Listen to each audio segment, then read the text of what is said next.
Yo, what's up guys, it's Mike. Either it looks like I did a workout or I just jumped into the pool. And I actually just did the workout. This video is gonna be talking about the 8 exercises that are really good for muscle building for beginners to do because they're easy to learn. So this video is gonna be showing you how to do each one of the exercises with good form and making sure that you're contracting the right muscles. If you wanna go ahead and get right to the workout, click the link right here on my right and go to that video where we just knock out the workouts. So we have 8 exercises. The only equipment you're gonna need is basically gonna be a pair of dumbbells, medium weight or so. Every exercise we're gonna do only 30 seconds, okay? 30 seconds, 30 seconds, 30 seconds, and keep going. There's no rest, so take rest if you need to. If not, just keep rolling with it. We're gonna be doing 4 rounds total. When you knock through all these exercises, it equals 1 round. We're gonna repeat it 4 times. This is total body, because push-ups working on your chest, shoulders, and triceps. Bent over rolls working on your back, core, upright rolls, back, traps, shoulders, squat and press, shoulders and quads, curls, biceps, close grip push-ups, triceps, mountain climbers, cardio and abs, core, toe touches, straight abs. You add them all together, you get a killer muscle building workout / endurance and cardio. So let's go ahead and run through the exercises and make sure we do them right. This is a big mistake I see guys when they're doing push-ups. I used to do the same thing. And so when people are doing push-ups, number one, let me turn to the side so y'all guys can see. A lot of guys do this, right? They have their elbows flared out and they do that, okay? When you're doing that, that's too much engagement on your shoulders. This is what it looks like, right? If you're doing this, you're not doing push-ups right. You need to have your elbows tucked in back here. So when you're doing push-ups, you're actually coming back here at a 45-degree angle instead of flared out, okay? That's the first thing. Make sure your hands are right under your chest and not your shoulders. So check this out. If you do this, this is right under your shoulders. Y'all guys can see this okay? So when you come down, it's gonna work a lot of shoulders. If you come right here, notice that now it's aligned to my chest. And it was just a very small movement. Keep your elbows at 45 degrees and come up. Make sure that your body is flat like a board, okay? So no slouching your back like this and no popping your butt up like this. Next thing, bent over rolls. The key thing on a bent over roll, I'm gonna turn to the side again, is making sure you don't round your back.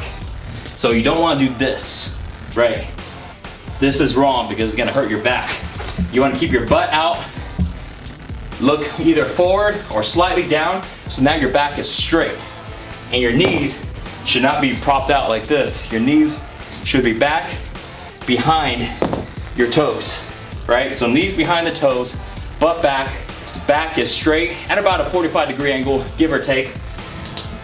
From here, nothing else should move. You should have very, very small movements in everything besides your arms. Just like this. See? So it's not a lot of rocking, things like that. And you don't want to hunch your back at all. So you want to make sure you squeeze your back. Imagine like somebody is pulling your elbows back. This is the way your back should look.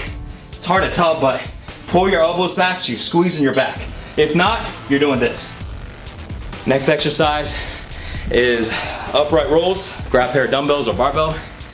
You can put it together or have it slightly separate. Your key thing here is, again, to pretend like somebody is pulling your elbows to the ceiling. Pulling elbows up, see? Elbows up. Because if you don't, what you're gonna do is you're gonna end up doing this. It's almost like doing a curl. Somebody's gonna do this, you see? Versus elbows up. If you use your elbows up, it's gonna work your back, your shoulders, traps, okay? Versus, let me do the wrong form so you can see a difference in my back. See? So, very important to make sure you're doing the right form so you can work the right muscles. So, next exercise is squat and press. You can do it 2 ways. Your feet should be about shoulder width. You can either hold the dumbbells right here, have it slightly touching your shoulders, or you can have it flared out this way. Either way is fine, doesn't really matter. I like to do it right here in the front. The reason why is because when I squat down, I like to touch my elbows to my knees. So this way it gives me a good gauge of how low to go before I come back up. So I come down, touch, up, touch, up. So this way, as you get fatigued, You may not want to go as low, but if you don't feel that touch, you know, it means you didn't go low enough. Either way, if you're more comfortable with it this way, you can still do the same thing.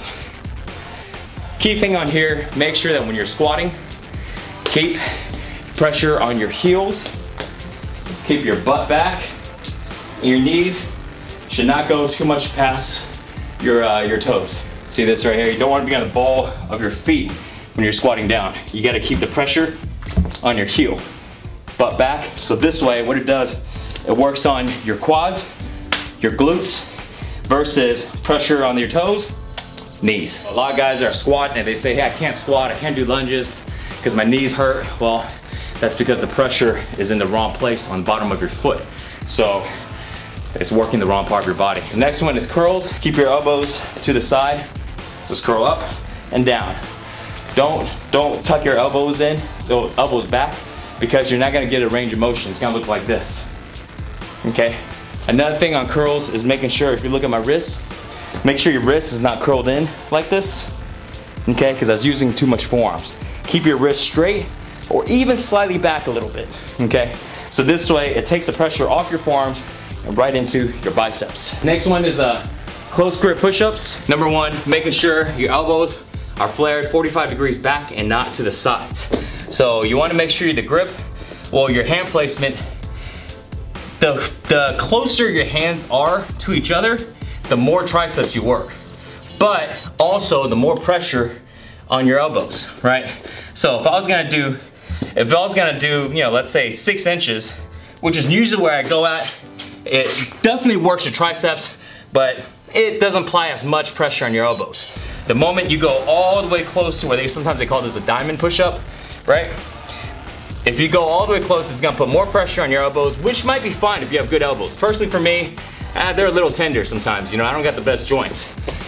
So that's why I keep mine separate a little bit. But what you need though is you can't have your hands farther than 6 to maybe 8 inches apart. If you have it too wide apart, you're not working enough on your triceps and you're working on your chest. As far as hand placement goes, right under your chest, same thing. So right here, so your chest, I'm gonna rest right here so y'all guys can see. See how if I go all the way down, my hands is right under my chest. So it's not like this, you know, something like that. You know, they say kiss the ground, you know, kiss the diamond, stuff like that. You can, but I personally don't like that because that's just too much pressure on your elbows. Okay, so we got mountain climbers and then toe touches. Mountain climbers, really easy. I'm turn to the side. Here's a tip on mountain climbers. If it's hard for you, what you're gonna naturally do, I don't even need to tell you this, you're gonna naturally lean back like this. All right, because it makes it easier. If you wanna make it harder, lean forward, right here. What it does is it engages a lot more core. The more farther you lean forward on your mountain climbers, the harder it is and the more core it works. Last one is toe touches. Real simple. Feet in the air, lay flat, hands like this, reach for your toes. Just like that. Not much to it. Reach for your toes. Make sure you're engaging your abs. One thing I'll say is try not to strain your neck. So you don't want to do this because you're going to end up working your neck. What you want to do is you want to apply the pressure in your back. You want to really push the pressure right here in your back instead of applying the pressure in your neck. Because what it does is it helps you engage your abs. Because if you do this and you're just, you see what I mean? If you do this, that's the floor, man. Don't look at me like that. If you're doing this, I mean, now you're just straining your neck. But if you apply the pressure in your back and you use your abs, damn, that was loud. See? Now you're working your abs. So that's the key thing, is making sure, especially on toe touches, that you do it right, because if not, your neck would be just super, super sore. You probably have a very swollen neck, you know, like one of those guys with crazy veins coming out of their neck and no abs. There you go, guys. That's how you do all 8 of these exercises. Don't forget, you're gonna be doing 4 rounds of 30 seconds each. Rest as minimum as you can, and it's gonna be super, super killer. All you need is a pair of dumbbells. Now that you know how to do the workout, it's time to grab your timer and grab your dumbbells and do the workout. Now, if you wanna join me and do the workout with me, click the workout here on my right. Now for you guys that want to learn the fastest way to build muscle and get six-pack abs, click the link above to go to sixpackshortcuts.com. Thanks for watching guys, and I will see you next time. Peace.